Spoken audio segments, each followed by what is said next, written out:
Hi, Ken. I just wanted to record something real quick just to walk you through this page. Um, Down here at the bottom, you can see below I have um,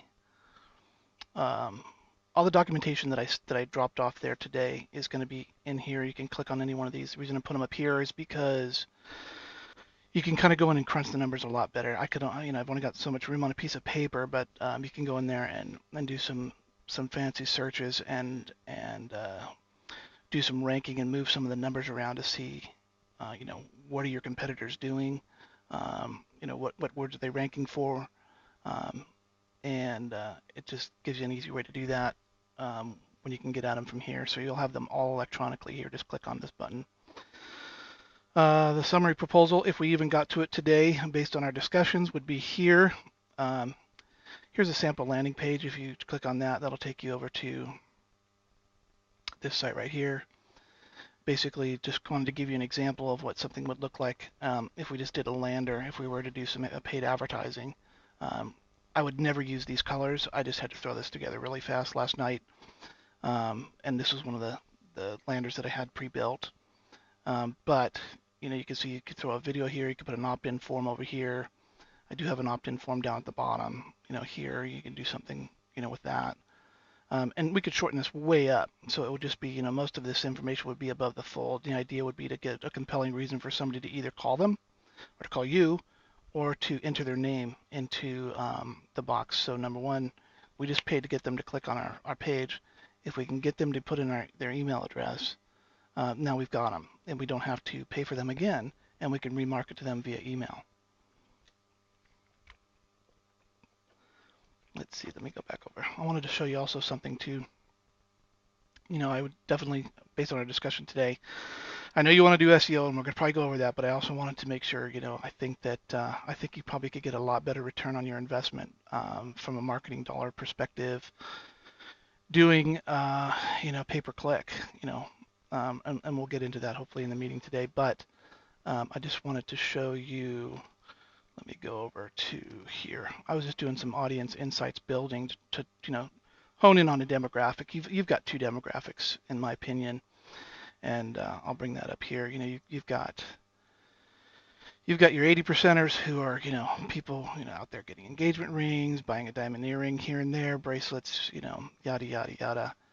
I think that, those folks, that probably typically younger, the younger crowd, um, obviously you're selling them jewelry, and quality jewelry.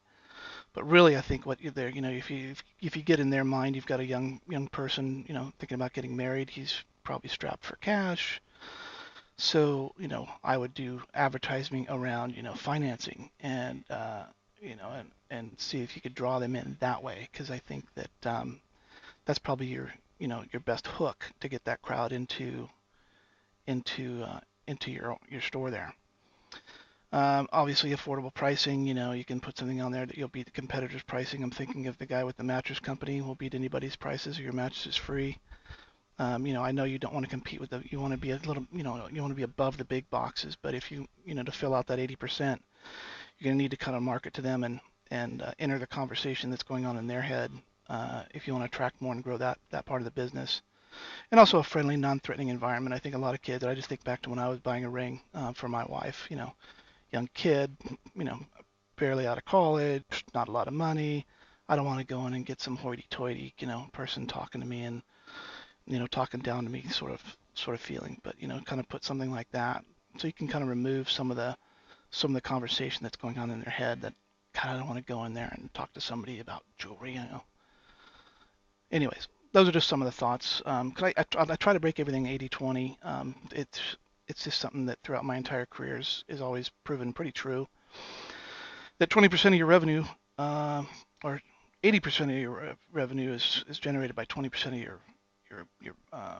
your customers, and I'm guessing that those are probably going to be your high-end customers. And I don't know, again, I don't know anything a lot about your business, but I'm just trying to think of what you're selling those people, exclusivity, one of a kind, jewelry, repair services. I don't think a lot of these folks are into the repair. Maybe I'm totally wrong, but, and also white glove treatment.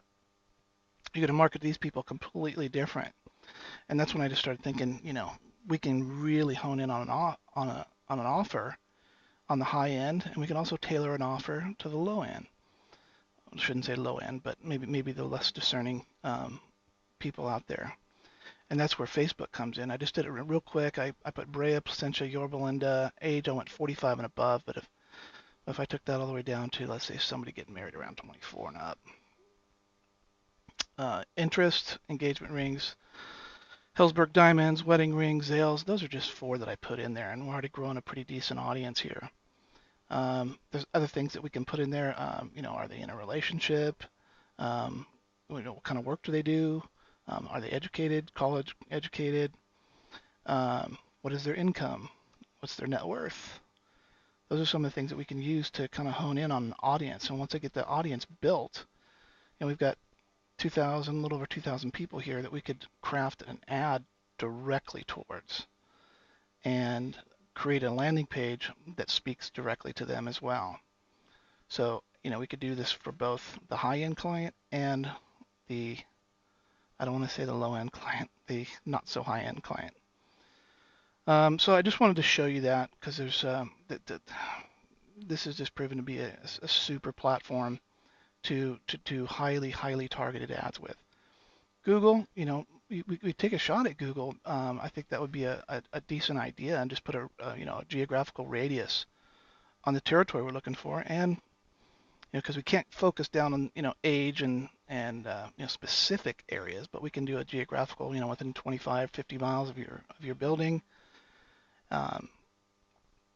Target particular keywords, maybe some that we know are working because your competitors are using them, and just go and see how that works. Facebook is a little bit disruptive. People aren't expecting to see an ad for a jeweler, but I see all kinds of ads now, either right-hand side or in the news feed, that are local businesses trying to get my services, and I know they're local because I've driven by them before, so they're obviously onto it. So I just want to show you some of those things, and we can track everything. We can track the conversions, how many people opted in, how many people called. We'll use a special call, a phone number to track those.